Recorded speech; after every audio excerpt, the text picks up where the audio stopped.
రద్దు చేసే విషయాన్ని మనం చూడగలుగుతాం. రద్దు చేసే విషయం, ఒక దాసుడు ఉన్నాడు, ఇంకొక దాసుడికి అప్పు ఉన్నాడు. ఆ దాసుడు అతని ఎద్దుకు వెళ్ళి, నేను ఈ అప్పు తీర్చలేను, నన్ను క్షమించమని చెప్పేసి అని అడిగినప్పుడు, ఆయన న్యాయాధిపతి దగ్గరికి తీసుకెళ్ళినప్పుడు తను ఇది తీర్చలేడు, ఇతని వల్ల కాదు అని ఆ వ్యక్తి అతను క్షమించేసినట్టు మనం చూస్తున్నాం. మన జీవితాల్లో కూడా, మన యొక్క జీవన విధానంలో కూడా మనము ఎదుటి వారిని క్షమించేవారిగా ఉండాలి. ఎప్పుడైతే ఎదుటి వారిని మనం క్షమించేవారిగా ఉంటామో, క్షమించడం అంటే మామూలు విషయం కాదండి. చెప్పే మాటల్లో చెప్పబడే భావం కాదు క్షమించడం అంటే. అన్యాయం అనిపించిన వారికి తెలుసు, ఆ బాధను అనిపించిన వారికి తెలుసు, ఆ వేదన అనిపించిన వారికి తెలుసు.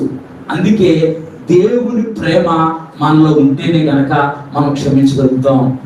లోకంలో ఉన్న వారు అనేక మంది క్షమించలేరు.